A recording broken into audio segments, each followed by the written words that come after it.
Hey guys, Mark Kwok here.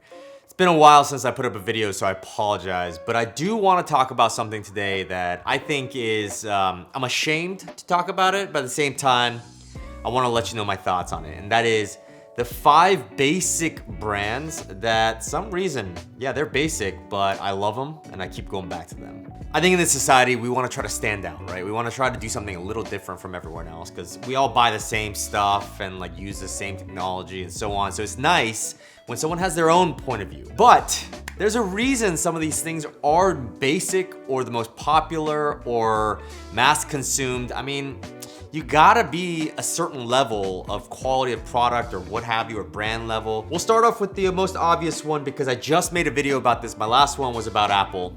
I continue to buy Apple products left, right, center, back, front. If it comes down to one brand that you know and you pay attention to every new product that's coming out, it's gotta be Apple.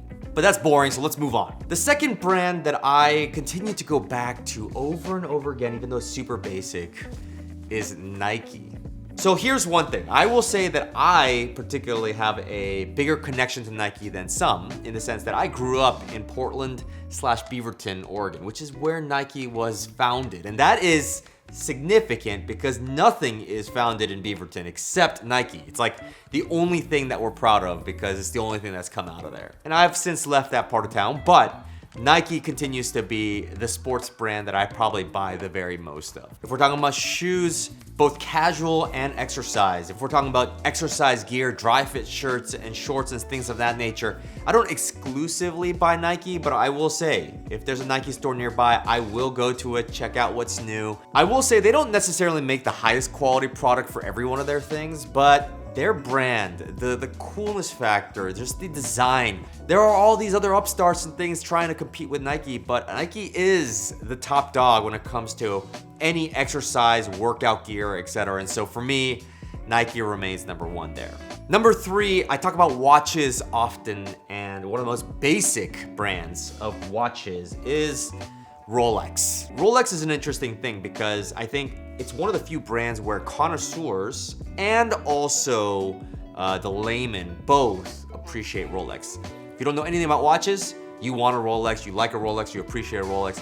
If you know a ton about watches, in fact, you're like seeped into it so much to the point where every brand, all hundreds of them you know, you'll still go back to Rolex and probably own one or try to get one. That's an impressive feat because the quality and build and expertise that's required in a watch, like enthusiasts and connoisseurs have their lot. There's a bunch of things they can choose from, yet they continue to go back to Rolex. And at the same time, somehow, the layman just knows this brand. So it clearly has prestige, marketing value, design, all these things that appeal to the modern man or woman. All right, so the 4th company I want to talk about is Tesla. Yeah, I mean, this has now become basic. I wouldn't say that everywhere Tesla is big. I mean, it's a high price point. It's hard to get into, so it's not like everyone can afford a Tesla or get a Tesla. But if I look around, let's say the Bay Area or SoCal, I mean, there's Teslas freaking everywhere. It's like, it might as well be as common as the iPhone around these places. It's kind of crazy. And yes, the guy who runs the company is an incredibly polarizing figure, and some may absolutely hate him, some may absolutely love him.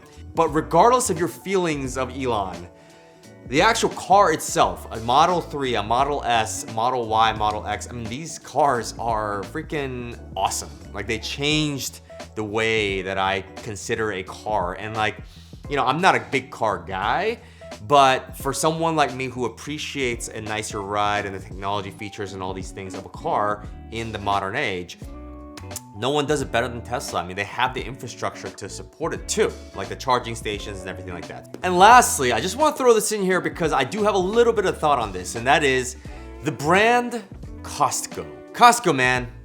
Every person that I talk to loves Costco. Now, when I was a child, I would hate going to that giant warehouse and so on.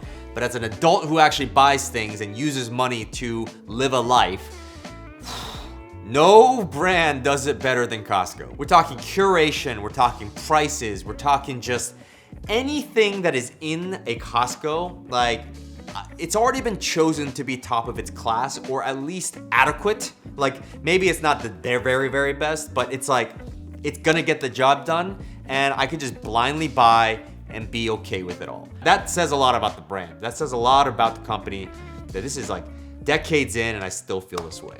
The basic brands that I continue to go after, that's Apple, that's Rolex, that's Nike, that's Tesla, that's Costco. That's how I feel.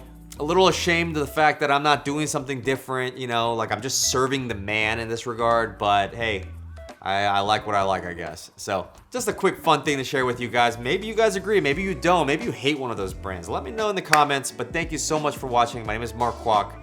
I'll see you guys on the next one.